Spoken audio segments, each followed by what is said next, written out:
Continuamos hablando del programa de Bravo Murillo.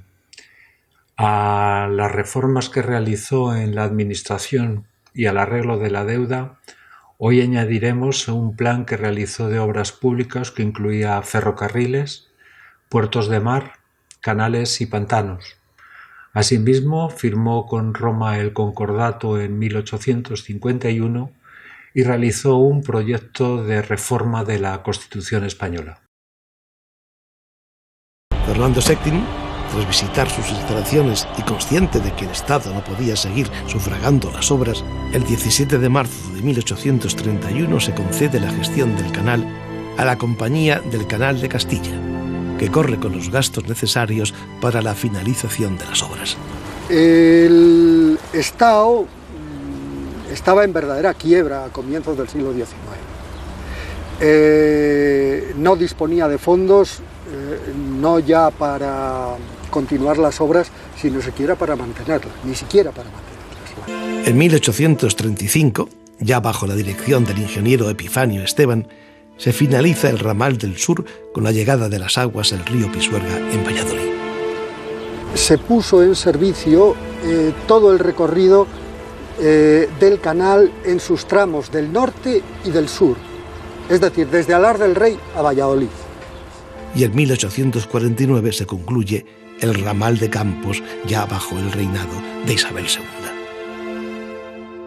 Abiertos los 207 kilómetros a la navegación, comienza la época de mayor esplendor que tuvo lugar entre los años 1850 y 1860, cuando las barcas que surcaban el canal superaban las 350, la mayoría de ellas de propiedad privada. Aún décadas más tarde, además de mercancías, en algunos momentos transportaban soldados y equipamientos militares. También en las dársenas y sus cercanías se celebraban puntualmente procesiones en barca sobre sus aguas. Durante los 20 años que esto funcionó, tú imagínate esta vía de agua. En los años hasta de 1840, 1860 y tantos como mucho, en esos 20 años aquí no se podía, había una aglomeración, había más de 2 barcazas por kilómetro cuadrado, o sea, había un tráfico de circulación, bueno, era un trasiego tremendo. Castilla se puso en pie, se crearon 20.000 fábricas de harina, de otras cosas también, de pienso, de productos derivados de la harina, la exportación de granos, se salió al mar, se unieron las familias con las santanderinas navieras, entonces se unieron los grandes vías de navegación comerciales y de exploraciones científicas. Es que fue un auténtico éxito de los ilustrados, lo que pasa que tuvieron poco tiempo para explotarlo. Y, en fin, fiduciariamente, gracias a ese trabajo, a esa imaginación de la razón y el trabajo, en dos condiciones que en España no están demasiado bien vistas, pues por primera vez Castilla adquiere una financiación propia, un banco con capital propio castellano, ¿no?, que es el Banco de Valladolid, que está ahí poco cerca del Paseo de Zorrilla. Se puede ver, hombre, ahora pone BBVA, pero era el Banco de Valladolid. El canal había comenzado a ser el motor del futuro, un futuro que habría de enriquecer de manera fulgurante a esta región hasta entonces maltratada por la sequía, la miseria y el aislamiento. Aquella quimera dio su provecho. La mala suerte del canal es que cuando se terminó definitivamente en esa versión reducida, en 1849, ya había aparecido en el horizonte una alternativa de transporte más eficiente y más rentable que la navegación por canales, que era obviamente el ferrocarril. Y fue el ferrocarril el que acabó hundiendo al canal, la competencia del ferrocarril. Además de terminar las obras del Canal de Castilla proyectadas desde el año 1750, Bravo Murillo, en su plan de canales y pantanos, creó la Real Compañía de Canalización del Ebro con el objetivo de hacer navegable el río y regar sus orillas. El 11 de agosto de 1851 se inició la construcción del Canal de Isabel II para abastecer de agua a Madrid. Para ello se creó una comisión de ingenieros que elaboró un proyecto que dictaminó que las aguas del río Lozoya eran las más indicadas, y para ello se construyó un canal de 70 kilómetros, una presa con un dique y un depósito para la recepción del agua. La financiación de las obras se realizó mediante suscripciones a un 6% de interés al finalizar la obra. La construcción fue realizada por trabajadores y también por presos carlistas, y las obras se terminaron en julio de 1858 y la reina Isabel II lo inauguró.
El plan de obras públicas de Murillo incluía también un plan de ferrocarriles.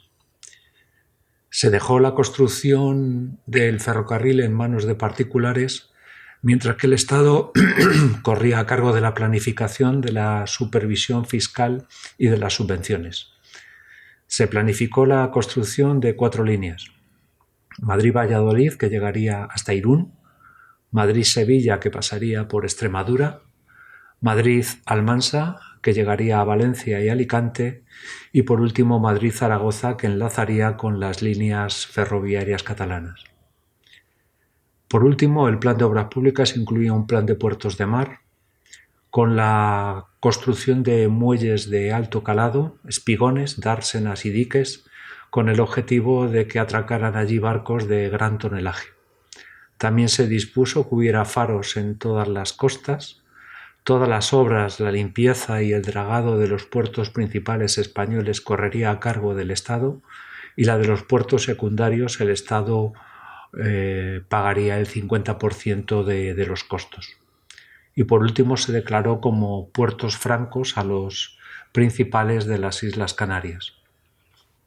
En cuanto a las relaciones con Roma, después de 7 años de negociaciones seguía habiendo 3 puntos de discordia: la dotación de culto y clero, la disolución de órdenes religiosas y la incautación de bienes de la Iglesia. A pesar de estas discusiones, el 11 de mayo de 1851, el gobierno español y Roma firmaron el concordato, que sería aprobado ese mismo año, el 17 de octubre, por las Cortes, y estará vigente hasta el año 1931.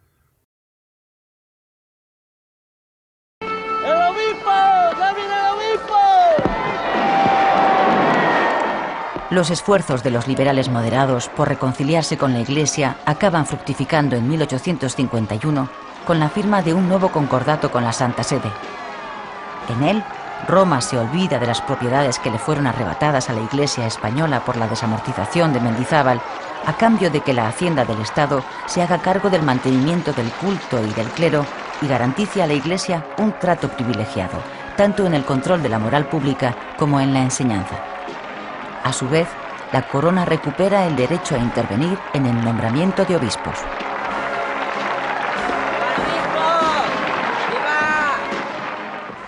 Tanto el gobierno español como Roma tuvieron que hacer cesiones para la firma del concordato de 1851.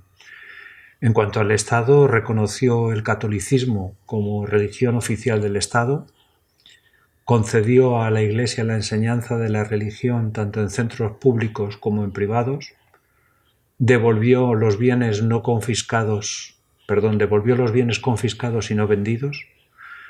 La Iglesia recibiría a partir de ahora una asignación presupuestaria, que es lo que ya conocemos como la dotación de culto y clero. Se reconoció a la Iglesia una jurisdicción propia y con derecho a la censura. La Iglesia volvería a nombrar obispos y a proveer canonjías y curatos. Se reformarían los seminarios diocesanos y, por último, se autorizó el regreso de algunas órdenes religiosas. En cuanto a Roma, hizo las siguientes cesiones al gobierno español. Reconoció a Isabel II, aceptó la desamortización y reconoció la validez de las ventas, levantó las excomuniones al Estado, a las instituciones y a los compradores de bienes desamortizados, redujo el número de diócesis, suprimió algunas colegiatas y, por último, reconoció el derecho de patronato regio. Vamos a ahondar un poquito en el contenido del concordato en algunos aspectos. Por ejemplo, en la enseñanza, a partir de ahora los obispos supervisarán todas las escuelas y los libros de texto en lo relativo a cuestiones morales y científicas. También se autoriza a las órdenes religiosas a abrir centros públicos propios y sus maestros no necesitarían ningún tipo de titulación. Por su parte, el Estado no concedería a la Iglesia el nombramiento de maestros ni la elección de los libros de texto. En cuanto a los bienes de la Iglesia es autorizada a vender sus bienes con una condición de que compraran con el dinero obtenido deuda pública al 3%. Este dinero se destinaría a la dotación del mantenimiento del culto y el clero. En caso de que con ese dinero no se cubriera, el resto sería pagado por el Estado. Pero había un tema muy conflictivo, que ni España ni Roma se ponían de acuerdo en la cuantía en que debía ser esa dotación del culto y el clero a la Iglesia.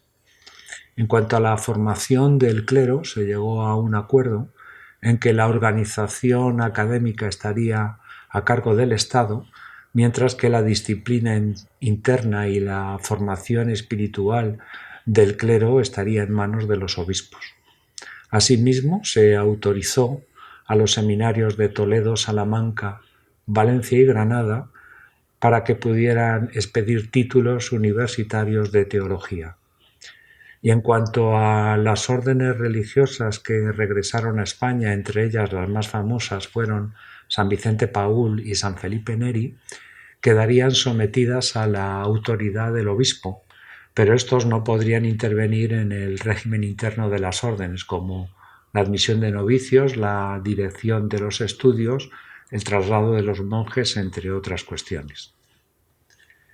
La reforma más peliaguda que tuvo el gobierno de Bravo Murillo y que le costará su puesto de presidente del gobierno fue el proyecto que quiso hacer de la reforma de la Constitución de 1845.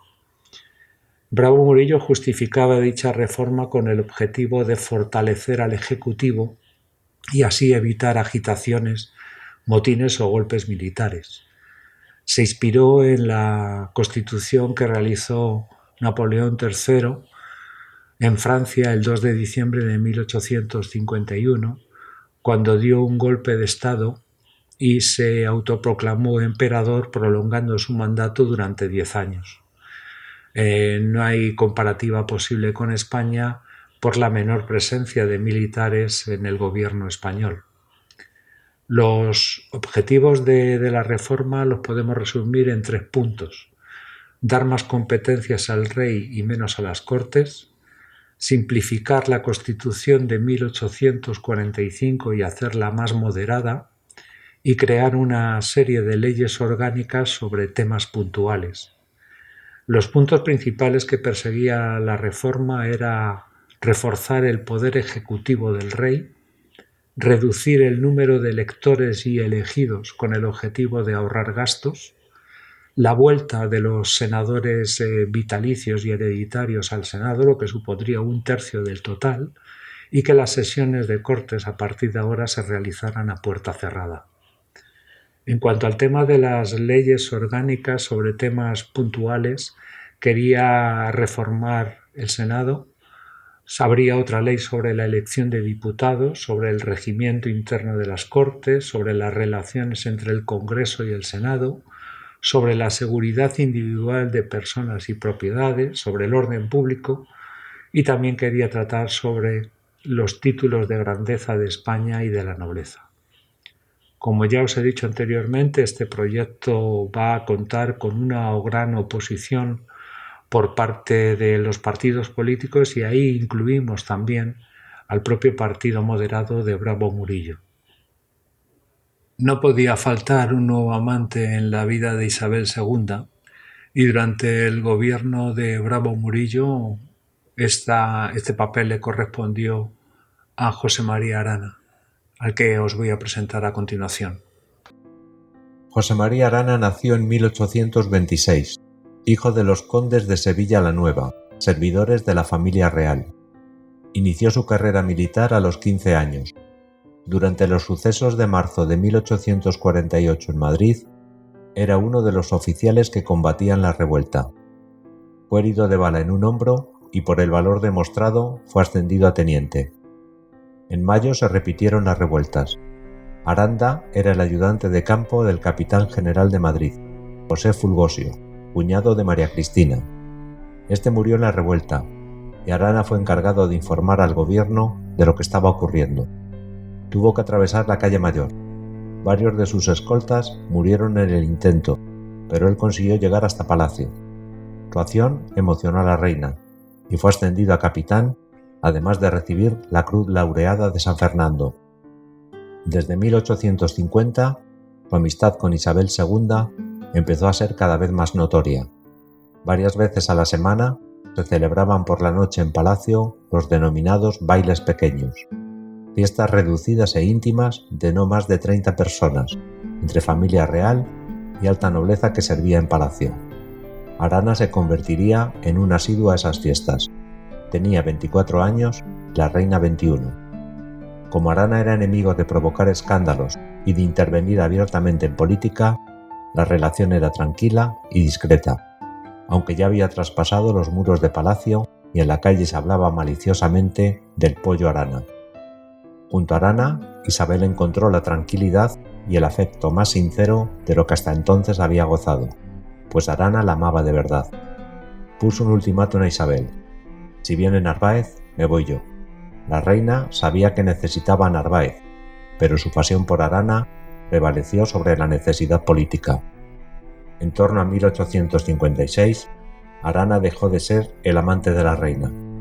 Pocos años después, formó su propia familia, casándose con Rosalía, hija de los condes de Trastamara. A pesar de ello, Arana e Isabel II siguieron siendo buenos amigos. En 1861 fue nombrado gentilhombre de cámara, iniciando una brillante carrera diplomática. Más tarde ejerció como senador y embajador ante la Santa Sede, siendo condecorado con la Cruz de la Orden de Carlos III. Falleció en 1891 a los 66 años. Durante la relación entre Isabel II y José María Arana nació el primer hijo de los reyes. Será una niña a la que pondrán de nombre Isabel, el 20 de diciembre de 1851. Por dicha relación se la va a apodar la Araneja, aunque posteriormente va a ser mucho más conocida como la Chata. Será la primera infanta española en ser nombrada princesa de Asturias desde el nacimiento, por Real Decreto de 26 de mayo de 1850, que declaraba que el primogénito sin distinción de sexo sería el heredero, y en caso de nacer posteriormente un varón, se nombraría éste.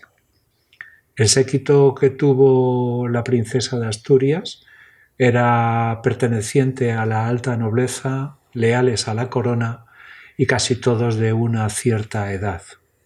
Nací en el Palacio Real de Madrid en 1851. Fui la primera princesa de Asturias desde mi nacimiento por un decreto de mi madre el año anterior. Dicho título lo perdería 6 años después con el nacimiento de mi hermano Alfonso, según lo estipulaba la ley que prima al varón sobre la mujer en los derechos al trono. Casi me quedo huérfana de madre a los 2 meses de edad. Cuando estaba siendo presentada en público, un señor intentó apuñalar a mi madre, pero falló. O'Donnell pensó que para mejorar la imagen de la familia real, ésta debería viajar por diferentes provincias para ser conocida por el pueblo. A mí me vestían con el traje regional de cada zona y parece ser que a los españoles les caía simpática. A los 17 años me casaron con Cayetano de Borbón dos Sicilias. Cuando estábamos de luna de miel, mi madre fue destronada. Nos fuimos a Francia y allí vivimos con ella. Mi marido era débil de salud, tanto física como psíquica, y terminó suicidándose a los 3 años de matrimonio. Ya no volvería a casarme. Durante el exilio tuve muy buena relación con Cánovas del Castillo, con el que estaba de acuerdo en la elección de mi hermano Alfonso, para restaurar la monarquía en España. A los 2 meses de la entrada de mi hermano en Madrid, fui llamada por Cánovas para ayudar a mi hermano en las cuestiones de palacio. Volví a ser nombrada princesa de Asturias hasta que naciera un heredero o heredera. Durante los 10 años del reinado de mi hermano, me mantuve en un segundo plano y hacía mucha vida social. Practicaba deporte, asistía a las corridas de toros, bailaba en las fiestas, participaba en las procesiones.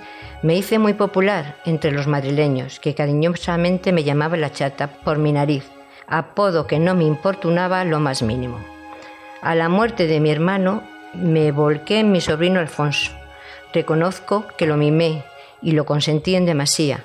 Cuando Alfonso XIII cumplió la mayoría de edad, me alejé de la vida de palacio. Compré un edificio en el barrio de Argüelles donde me reunía con mis amigos. Cuando se proclamó la Segunda República, fui el único miembro de la familia real al que permitieron quedarse en España, pero decidí acompañar a mi familia al exilio. A los 5 días de mi salida, morí en París a los 79 años.